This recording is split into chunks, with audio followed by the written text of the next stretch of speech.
What's up, everybody? It's Alex from Heavy New York, back at the St. Vitus basement, and today we are here with the entirety of Big Business. Thank you all for being here. Thanks for having us. Thank you.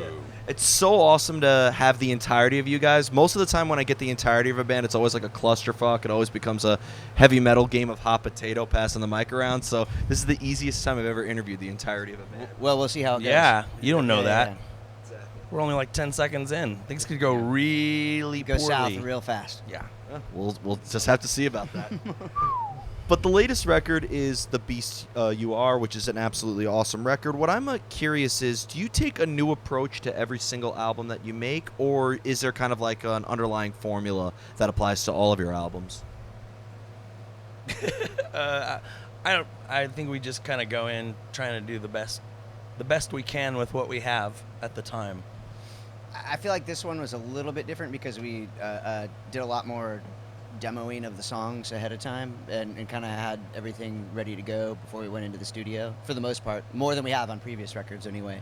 So we had like the songs like in a semi-finished place before we went into the studio, and which is usually a good idea if you want to save money in the studio. But yeah, it more than usual, we had everything kind of like mapped out, and it was cool. It was a fun record to make.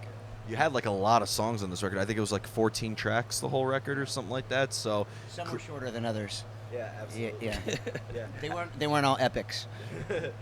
Exactly. Actually, now that you mention that, how do you know when a song is done? That's all. Look at the hardest question out of the way this time. When all the parts are written and you've recorded it, I guess. I don't know. Maybe a song doesn't have to be done. I mean, maybe a song's never done. Yeah. I don't know. I mean, That's always what I There's get. definitely songs we've. it's done when you run out of time. There you go. Yeah. When the last dime is spent, it's finished. I mean, we definitely have songs that we recorded and we play live, but we've never played it the way that we recorded it live. Like, it's always open for interpretation later. So we reserve the right to change a song even after it's recorded. That'll be a good thing to write on like the website when you like book it. We reserve the right to change to play something you've never heard before. Absolutely. That's right. We reserve the right to yank that version of the song down off of, wipe it clean digitally from existence, and put a new version up there later. So that song never existed, according to if you ever were to ask us if that song ever existed, we'd say, I don't know what you're talking about. I'd imagine that the improvisational aspect of what you guys do, that allows for new ideas to come, right? It does. Yeah. Yeah, sometimes things happen, goofs happen that turn into real things. Sometimes real things turn into goofs, you know. I don't know. Like, yeah, I think we have a very organic approach to our songwriting. Yeah. We just kind of let things happen, I guess. I don't know. We tour a lot too. We play a lot of shows, so to keep it interesting for ourselves, we always leave spots in the set for improvisation and riffing, and like spots to goof around and let things evolve a little bit, so that it's not like we're doing an improvisational set for everybody who wants to hear songs or anything, but just leaving a couple of spaces for ourselves to like figure out new ideas, and that's actually yielded songs before, where we'd like have a part toward the end of the set or in the middle somewhere where we kind of goof around, and that turns into a song later that we record. So One thing I was really curious about is kind of like going into the formation of Big Business. As a lot of people know, you guys were originally with Melvins. Like, how different of like a mind frame was it playing in Big Business versus like playing with Melvins? well, the Melvins are pretty established. So when we came into it later, it's like they definitely have a thing going on. So we're part of their thing, obviously. Like, we're part of the team. Like, we're not steering the ship as much. You You know, had to like adjust your playing style to accommodate that? yes and no. I mean, like they always had really great confidence in our playing, and like they would let us do what we do on the records and everything like that. But it was definitely like we're very familiar and very influenced by the Melvins, you know, like coming up. So it was like we kind of like that colored our playing for sure. You know what I mean? We wouldn't just like come out of left field and make up something weird. It was always, you know, kind of at their direction, one way or the other. But that's not to say that like there are certain songs where like Buzz would be like, "Hey Jared, write the words for this song," or "Hey Jared, come up with a bass line, you know, part for this song," or whatever. So they would let us do our thing. Jared, give me a coffee. Hey Jared, give me a Jared, my tire needs a change. Go wash your face. Ugh. Learned quite a lot with them. We did. Fuck. They whipped us right into shape. Yeah. When you guys like formed Big Business, was it because I know you guys were also in a lot of other projects aside from Big Business and Melvins? Did you guys like with Big Business want to like combine a lot of the sounds from your previous projects into one, or was Big Business kind of meant to just be something completely different outside of what you normally do? I don't know. I don't think we really went into it with like necessarily. We just both wanted to play in a band, a loud rock band, so we just did. Yeah. I don't know. We've been a band for a pretty long time, so. We've come a long way. We've come a long way, and we don't really like our motivations are not, I guess, those of. We're just kind of like, I don't know. I don't know how to explain it. I guess we're not waking up every morning with like fresh ideas, not necessarily. Sometimes that happens, but I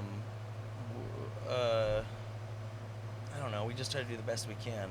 Yeah. I guess. I felt like the first couple of records were us trying to figure out, because when we started the band, we weren't like, we're going to be a two-piece band. Like that was never really the intention. It was just like what we had to work with at the time, and like how we kind of like figured out how to write songs together. And I think we sweated the fact that we were a two-piece a lot more in the early days. That we're trying to fill in a lot of space and trying to make two people sound like. We just don't worry about that much now. Like it's a little more relaxed in the way we write songs, and I feel like we've already learned how to write songs together, so we don't have to like sweat that aspect as much. We can just kind of like have more fun with it, and like when Jared comes in with an idea, we can take it from there, and we don't have to worry like how are we gonna make this work as like two people, and we'll figure it out, you know. Like We trust ourselves. we trust ourselves now. And being a two-piece, it's got to be much easier to arrange practice schedules. Yeah, everything really. Like, where do we eat for dinner on tour, or everything happens a lot faster. Songwriting's faster. Yeah, it's a committee of two. So yeah, we sometimes I don't know. We should have a third-party arbitrator, I guess. Yeah, there are like to deadlocks from settle time to time, settle but- tiebreaker stuff. Yeah. Make it real challenging. Like get a third member and have him be from like Australia or something like that, just to make. I was thinking like just a lawyer, where like that's his job. Like he has to But break cheaper, the tie. but Yeah, way cheaper yeah. than a lawyer. Like a cheap lawyer. A cheap lawyer. So Anybody we're in watching the out? market. We're in the market if you're a cheap lawyer. It'd be like an internship. Yeah, an internship. Now you kind of just answered this question a little bit already, but you mentioned that you don't necessarily execute the material exactly live how people hear it on the album. Is it obviously like it has to be you're in a different mode when you're playing on stage versus like in the studio or a practice space or something like that, right? Sure. I think there's certain things that when we recorded that are might be an overdub of a keyboard line or whatever it is, like some noise that's not just feasible for us to replicate live. We just don't have enough hands, and we try to like either replace that with something else, or the song should probably be good enough that we don't have to rely on it necessarily being there Right. in order to play the song. So that, I guess, that kind of, sometimes we have to cater songs live so that they sound enough like the song we've recorded, but still, But that's fun too. Yeah, it I is. think we've been of a mind together that it's okay to do extra stuff in the studio to make the song more epic or whatever, like flesh it out a little bit more. When you're listening to a record, all you have is the audio, and so it's like you could do some world building in there without you go to a live show and you get the visual, the whole like physical experience of it. So it's okay if maybe certain elements of the audio aren't totally present. Like there's all this other stuff going on too. So yeah. So before we go, I'd like to thank you so much for your time today. It's going to be a kick-ass show tonight, and we'll be seeing you again on Saturday as well. Double dose Right of Big on. Business. Yeah. Is there just anything else with Big Business you would like to promote? Nope, just the new record. It's still for sale. There you go.